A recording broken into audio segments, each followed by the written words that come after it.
Surely your goodness and mercy shall follow me all the days of my life.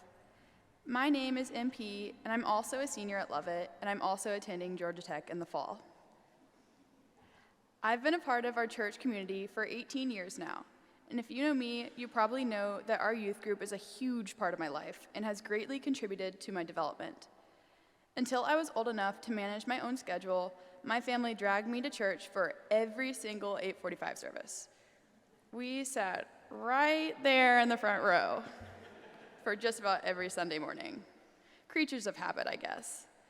While my parents listened to the sermon, which I'm sure was very insightful, I spent my time coloring in a pretty princess book in the pews.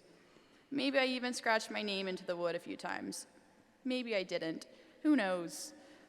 I need you guys to know that those early Sunday mornings were never the reason that we came to church. We always came for the people. We found our church in the people we saw here every Sunday morning. My family leaves a very lasting impression on people due to the roaming of my very memorable sister, Jennifer. If you haven't been blessed by Jennifer's presence before, she is one of a kind.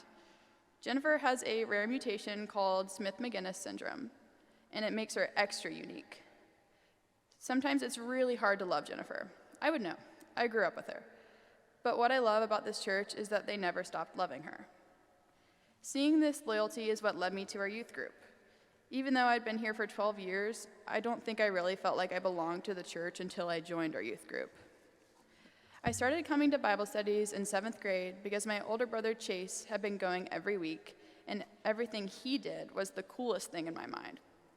So off I went to Bible studies, Sunday school, and any other youth group event I could get my hands on. Chase graduated that year, but church stuck with me. I loved listening to the high schoolers who seemed to know everything about everything, and I was beginning to form friendships with the middle schoolers who frequented youth group. I would say that this was the beginning of my faith journey, but even though I was practically obsessed with youth group, I felt like I was only going through the motions. I didn't really understand why everyone was so excited about this thing called faith. It went like this until I was confirmed here. Out of the entire confirmation class, only one thing really stood out to me. My good friend, Kit Kat Zip Zap, formerly known as Canon Kathy Zappa, explained how faith is not certainty. In fact, certainty is the opposite of faith. Something there really resonated with me. Religion to me had always been something that people had blind faith in. It was a relationship with God that never ever faltered. Kathy talked about how it's a-okay to have doubts and ask questions. She also explained that everyone's relationship with God is different, and everyone feels his love in a different way.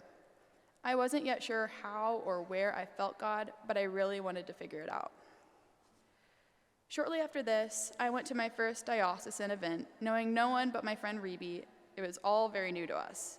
Rebe and I knew none of the songs, and honestly, I could tell you that we had a definite culture shock when we got there. We came with no expectations and were absolutely blown away by the love and friendships that we experienced. The only thing that I remember is the feeling of unconditional love that overtook me during the weekend and the following weeks. I finally started to understand that I saw God through people and the love that they shared. Again, I became severely attached to this new community and went to everything that I could. I even did my best to bring the love I felt in the diocese back to our own youth group. Then COVID happened.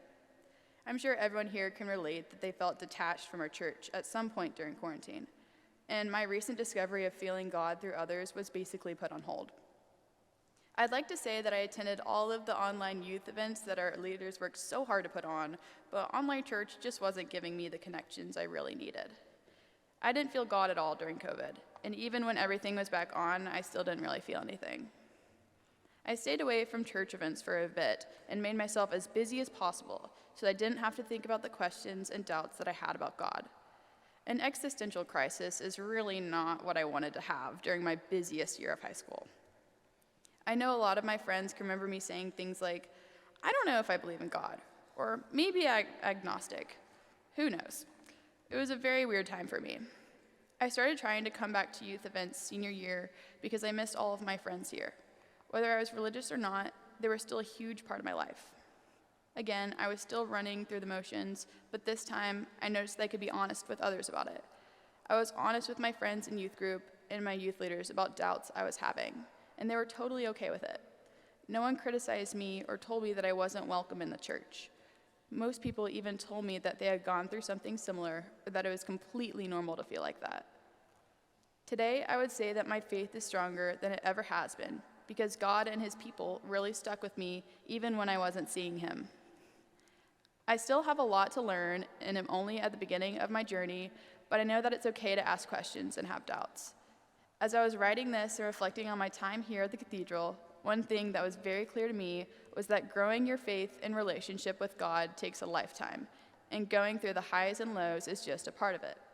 I'm so thankful that I had the opportunity to grow up here, and I want to thank our youth ministry for giving me a group of friends who never left me in my times of doubt and loved me for who I was. Oh, and by the way, go Jackets. Thank you.